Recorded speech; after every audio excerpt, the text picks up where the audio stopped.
മാന്യ പ്രേക്ഷകർക്ക് എൻ്റെ പ്രണാമം.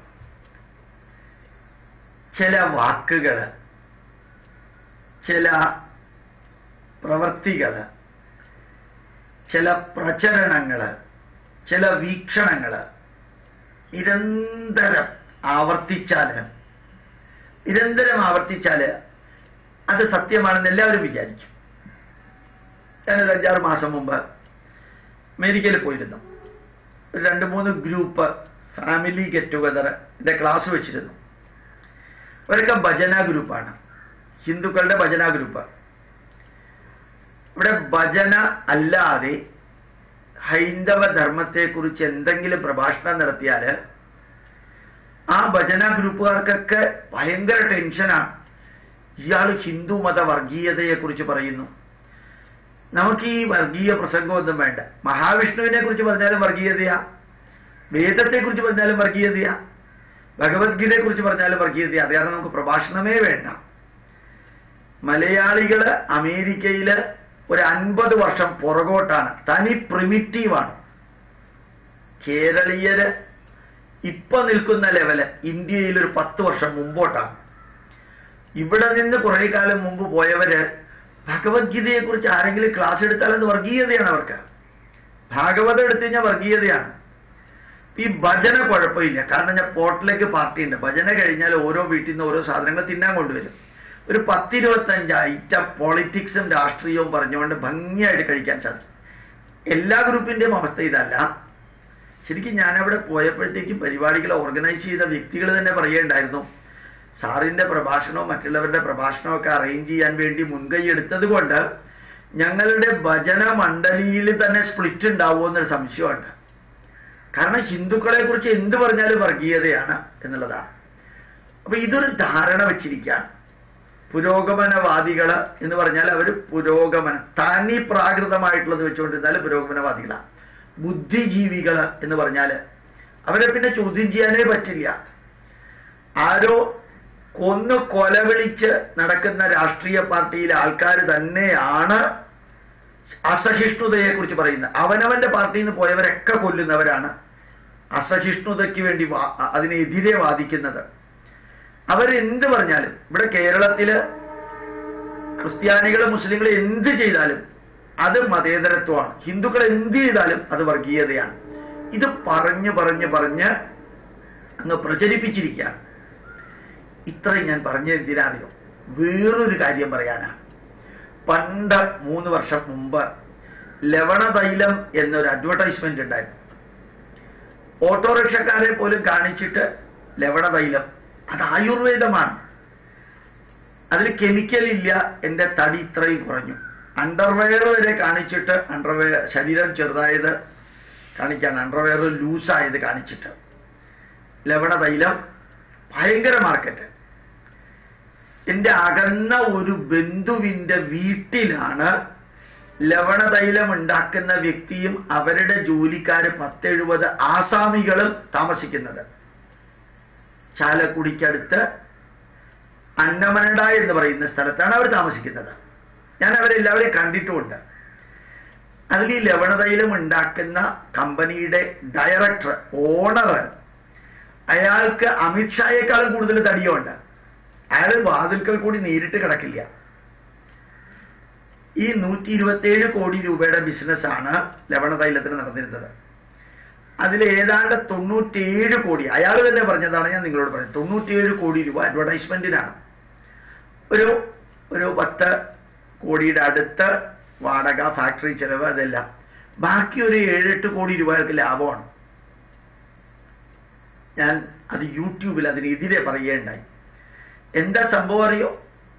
സിമ്പിളായിട്ടുള്ളൊരു കാര്യം നോക്കാം. നിങ്ങളുടെ വീട്ടിൽ വെളിച്ചെണ്ണ ഉണ്ടെങ്കിൽ കുറച്ച് ഉപ്പിട്ട് നോക്കാം. ഈ ലൈക്ക് ഡിസോൾവ്സ് ലൈക്ക് എന്നൊരു പ്രിൻസിപ്പിൾ ഉണ്ട്. അയോണിക് സാധനങ്ങൾ അയോണിക് സോൾവെന്റിൽ ഡിസോൾവ് ചെയ്യുള്ളൂ. നോൺ അയോണിക് സാധനങ്ങൾ നോൺ അയോണിക് സോൾവെന്റിൽ ഡിസോൾവ് ചെയ്യുള്ളൂ. ലൈക്ക് ഡിസോൾവ്സ് ഇൻ ലൈക്ക് എന്നാണ് അതിന് പറയുക. വെള്ളം അയോണിക് ആണ്, അതുകൊണ്ട് ഉപ്പ് അതിൽ ഡിസോൾവ് ചെയ്യും. Potassium chloride, sodium chloride, potassium hydride, അതുപോലെ തന്നെ കോപ്പർ സൾഫേറ്റ് എല്ലാം അയോണിക് ആണ്, വെള്ളത്തിൽ ഡിസോൾവ് ചെയ്യും. ഈ അയോണിക് അല്ലാത്തതാണ് എണ്ണ.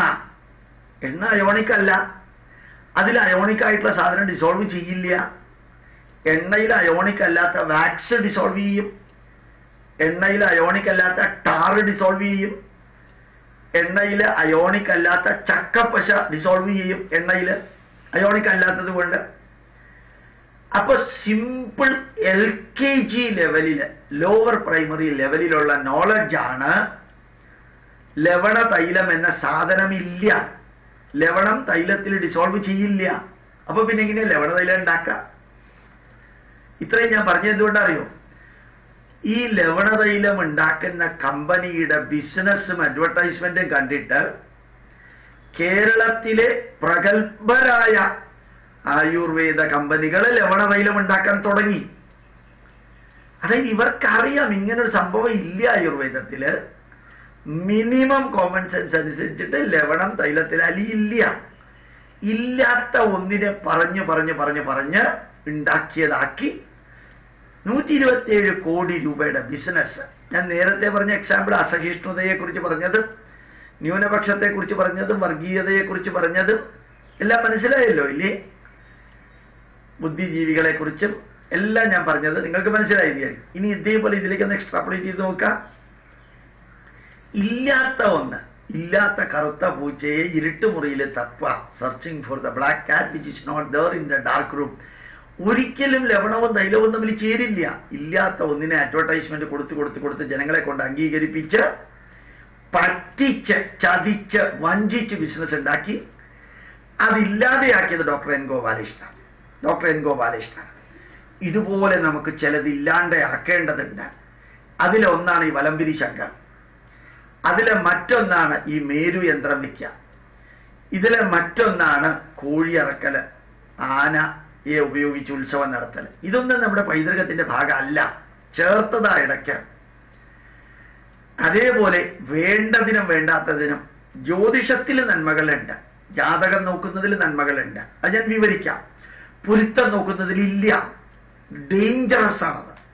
ഒന്നിനൊന്ന് കോൺട്രഡിക്ടറി ഭീഷണി വാക്കുകൾ ഉപയോഗിച്ചിട്ടാണ് പൊരുത്തം നോക്കുന്ന ആള് ഈ നല്ല ആൺകുട്ടിയുടെയും പെൺകുട്ടിയുടെയും ചേരലിനെ ഇല്ലാതെയാക്കുന്നത്. അപ്പൊ നമുക്കിത് തീർച്ചയായിട്ടും നമുക്കിത് ചെയ്തേ മതിയാവും.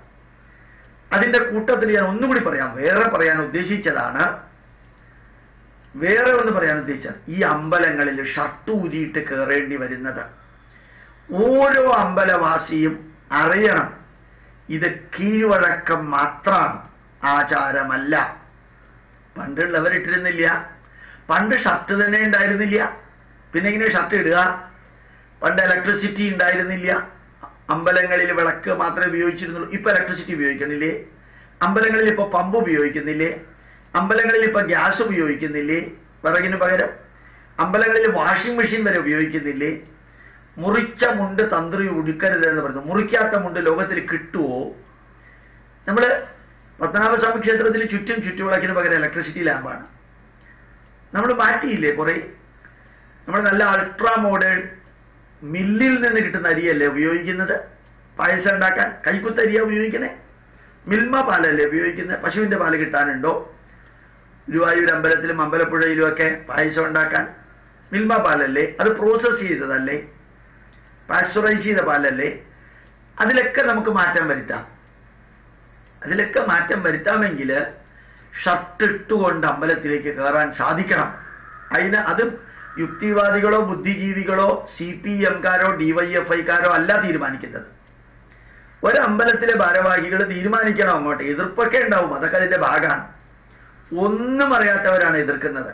അതാണ് ആചാരം എന്ന് ധരിച്ച്, അതാണ് ആത്മീയത എന്ന് ധരിച്ച്. സ്ത്രീകൾക്ക് ബ്ലൗസ് ഇട്ടുകൊണ്ട് അമ്പലത്തിലേക്ക് പോകാമെങ്കിൽ പുരുഷന്മാർക്ക് ഷർട്ട് ഇട്ടുകൊണ്ട് പോയാലെന്താ? മാത്രമല്ല, ഒന്ന് ആലോചിക്കുക, നല്ല തടിയും ശരീരത്തിൽ രോമവുമുള്ള ഒരാള് ഷർട്ട് ഊരിക്കൊണ്ട് അമ്പലത്തിലേക്ക് പോകുമ്പോൾ അയാൾ ബോഡി കോൺഷ്യസ് ആവോ ഗോഡ് കോൺഷ്യസ് ആവോ? അയാളുടെ കുടവയർ ആൾക്കാർ നോക്കുന്നുണ്ടോ? നമ്മൾ നോക്കില്ലേ? നമ്മൾ ഒരു നല്ല വ്യക്തിയുടെ കൂട്ടത്തിൽ കുരങ്ങൻ പോവുകയാണെങ്കിൽ നമ്മൾ ആ വ്യക്തിയാണോ നോക്കുക, കുരങ്ങനെയാണോ നോക്കുക? സാധാരണയിൽ നിന്ന് വ്യത്യാസമുള്ള രൂപഭാവങ്ങളുള്ളവരെ നമ്മൾ സാധാരണ രീതിയിൽ ശ്രദ്ധിക്കും. അത് മനുഷ്യ സഹജമാണ്. ഭയങ്കരമായിട്ട് തടിയുള്ള ഒരാൾ അമ്പലത്തിലേക്ക് ഷർട്ട് ഊരി കയറുമ്പോൾ അയാളുടെ കുടവയറും ശരീരത്തിലെ രോമവും എല്ലാം ശ്രദ്ധിക്കില്ലേ? നമ്മൾ ഈശ്വരനെയാണ് തൊഴാൻ പോകുന്നതെങ്കിലും അസ്ഥികൂടം മാതിരി മെലിഞ്ഞ ഒരുവൻ അമ്പലത്തിനകത്തേക്ക് ഷർട്ട് കൂലി കയറി വിചാരിക്കുക, അയാൾക്കിത് കവർ ചെയ്യാൻ പറ്റില്ല. ഏത് ഗ്രന്ഥത്തിലാണ് ഷർട്ട് ഊരണം എന്ന് പറഞ്ഞിരിക്കുന്നത്? തന്ത്രസമുച്ചയത്തിൽ പറഞ്ഞിട്ടുണ്ടോ? 13 വർഷം ഞാൻ പൂജാരിയായിരുന്നു, ചോറ്റാനിക്കര ഉൾപ്പെടെ. ചോറ്റാനിക്കരയിൽ അകത്ത് കയറി പൂജിച്ചിട്ടില്ല, അകത്ത് കയറിയിട്ട് ചെയ്യാനുള്ളതെല്ലാം ചെയ്തിട്ടുണ്ട്. ഏത് പൂജയും ഏത് ഹോമവും നടത്താനുള്ള മന്ത്ര, തന്ത്ര, യന്ത്ര അറിവ് അഹങ്കാരത്തോടു കൂടിയല്ല, അഭിമാനത്തോടു കൂടി ഉണ്ടെന്ന് പറയാം. ഒരു തന്ത്രസമുച്ചയത്തിലും പറഞ്ഞിട്ടില്ല, തന്ത്രസംഗ്രഹത്തിലും പറഞ്ഞിട്ടില്ല, ഒന്നിനും പറഞ്ഞിട്ടില്ല ഷർട്ട് ഊരണമെന്ന്.